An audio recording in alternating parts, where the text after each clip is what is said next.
Hello, and I hope this message finds you well. I wanted to talk today about something that I find quite difficult to talk about, and so I think there's an equal chance of my just never publishing this video because I deem it too incoherent, but we'll see. And that is manifestation and what I deem a prominent misconception around it, and kind of how to disentangle this misconception.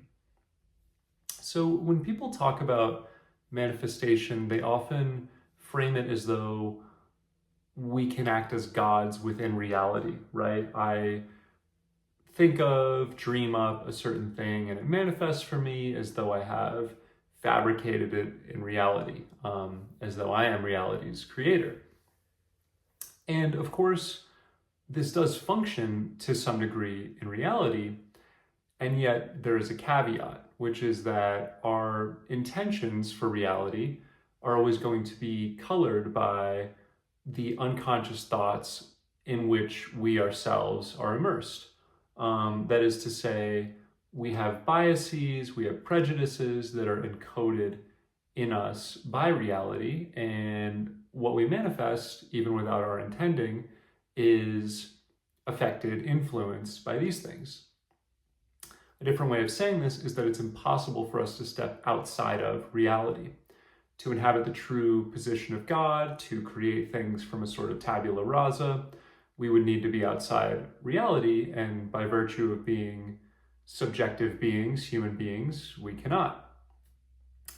And so I guess the offering that I want to make in this video is that I think there's a very useful image for understanding how manifestation actually works, and it's that of a mobius strip. And a mobius strip is, you probably made this in like a high school geometry class. That's where I learned of this idea. A mobius strip is created by taking a strip of paper, forming it into a loop, but twisting one side halfway before taping it together, so that there's an illusion of the object having only one side. That is, the inside and the outside of the Mobius strip run together. And you can demonstrate this by putting a pen or pencil on one side of the Mobius strip and running it through your finger, and eventually your line will meet itself. So it's a single-sided object in three-dimensional reality. Even though, of course, it just has two sides, I've twisted them, but it functions in that way. And similarly, I believe the soul is connected, the internal reality of ourselves is connected to the external through the vehicle of a Mobius strip. That is to say, what meets us in the external world eventually arises internally, and what arises internally eventually is echoed in the external. Just as in a Mobius strip, there's this quality of replication or mirroring. A good example through which to see this is dreaming. Dreams can act in a multiplicity of ways, but here are two examples, each of which connotes one of these functions of the Mobius strip. Dreams can be a composite of things that we experience in the external world, so they can be our minds attempting to assimilate and make sense of the events of the day. Or dreams can be prophetic. Something that I dream internally can act as a signal to then find or experience something in the external world. And each of us has probably experienced both of these functions. Now, what is the import of this way of thinking practically to manifestation? Well, a few things. One, the way of conceiving a manifestation that I introduced earlier, which is I step outside of reality and I kind of like visit my will upon it. That's very enticing because it gives me a lot of control, but the framework of the soul as a Mobius strip allows us a better chance of understanding what's actually going on. So instead of merely hazarding my own will and projecting that upon the universe, when I understand that the external world too is part of the substrate of manifestation, then I pay more attention to what meets me in my reality. Um, and I understand that that is evidence of what I'm currently manifesting. So let's say, um, I'm getting in car accidents, or I'm not making enough money, or I'm dissatisfied with my relationships. Those are kinds of external manifestations that eventually will bleed into my internal world, or, as I spoke about earlier, that may be hailing from my internal subconscious manifestations without my realizing it. And so then I can begin to reflect upon those, and I can ask, what in me is manifesting this? And then perhaps I can begin to change it. An important sort of consequence of this is that we admit that we're always in this interplay between internal and external, and that it's impossible to fully understand reality. Again, I spoke earlier about this sort of like delusion of stepping outside of reality.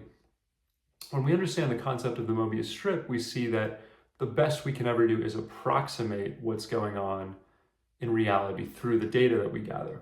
So I can notice, I continue to have a certain type of experience, therefore I must be manifesting it in some way, even if I'm unaware of it. And then I can attempt to refine the manifestation and see how that changes reality, and vice versa. But I never am able to synthesize reality completely, because again, I'm a limited being, and that's just the way it is to be in this life, in this body, in this time.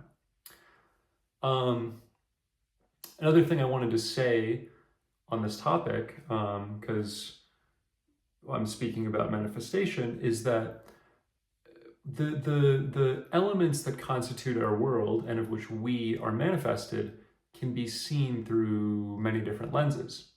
So we might believe in a soul, we might believe in reincarnation, and we might believe that what appears to us in life was set up for us by ourselves or a creator prior to this life, as the sort of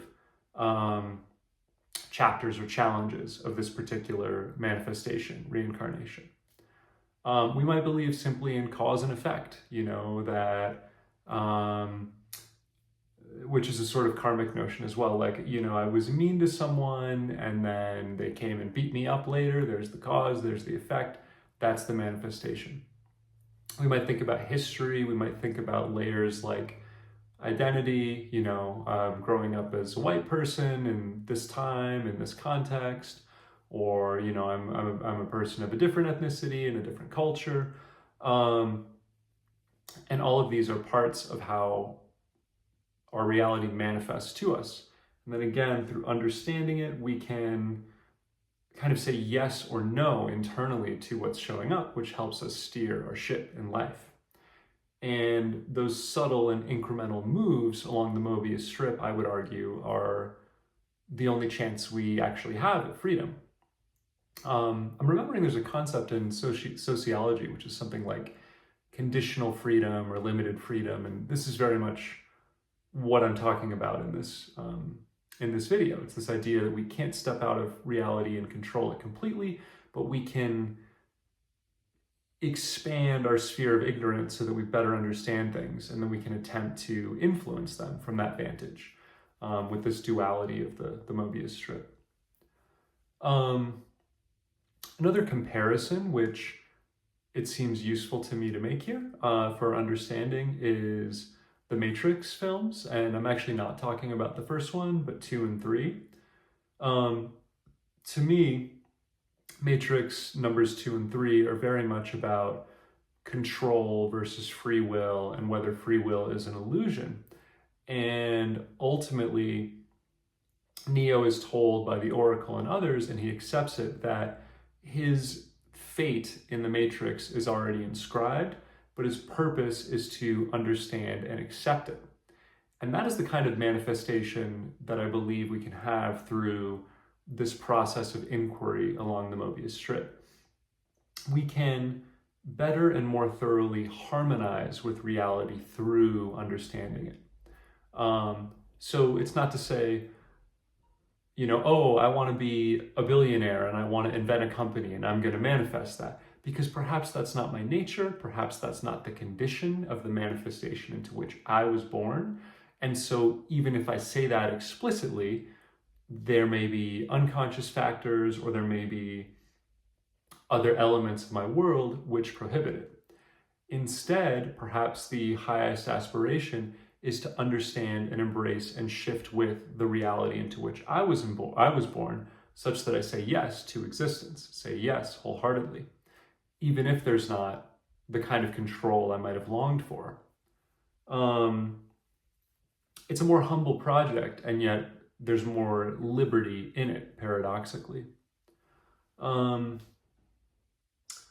else I wanted to get to here. This is like my crime in these videos. I never write anything down or plan anything, and then I'm like, I know there was one more piece. Oh, I know. So yes, there's this attempt to kind of like understand and synchronize with the mind of God. I myself am manifested by this external dreamer, and you can see this through the lens of convention or reincarnation or cause and effect or other frameworks, other concepts. And, I want to best harmonize with my reality to render the most fluid experience for myself. It's really akin to Taoism. What I'm talking about is, bending with the course, riding the river.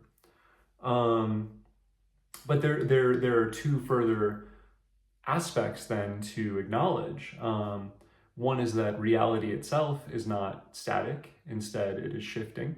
And so there's never going to be a moment where I fully understand the vision in a way where the rest of my life is simply like a domino chain running its course. Instead, that process of ignorance and learning and inquiry in the inner realm, that iterative process is always going to continue. And furthermore, my nature as a being is always evolving and changing. So there's never going to be a point where, there may be points where it feels this way, where we think, now I've understood my purpose. Now I can manifest what I'm meant to be, what I'm meant to do, whom I'm meant to be with. There may be points where we feel that way. But even those moments are sort of these illusory or ephemeral manifestations of an external reality, which is still at our backs and which we're still always coming to understand. So it's really this eternal shifting, inquiring, dancing with life, which takes us through life all the way to its conclusion. So I feel like this video was about what I may have expected prior to starting, in that this concept is so inherently slippery, this concept that the soul and the manifestation and reality are more akin to a mobius strip than to an external vantage from which we can project onto reality, onto events. This way of conceiving of things is so slippery. There's always this back and forth and this, now we're inner, now we're outer, now something is happening to us, now I'm reflecting upon and distilling and I'm resubmitting, that there's always a caveat in this expression, and it's impossible to say anything definitive. It's like if you've ever read Jacques Derrida, the deconstructionist, he talks about the unending chain of signifiers. This discussion is very similar. Nevertheless, I hope that the process of listening to it has helped true the listener to this dance of manifestation and the subtleties therein. So ending it here will be as arbitrary as any other point, but thank you for listening, and I hope you have a blessed day. Goodbye.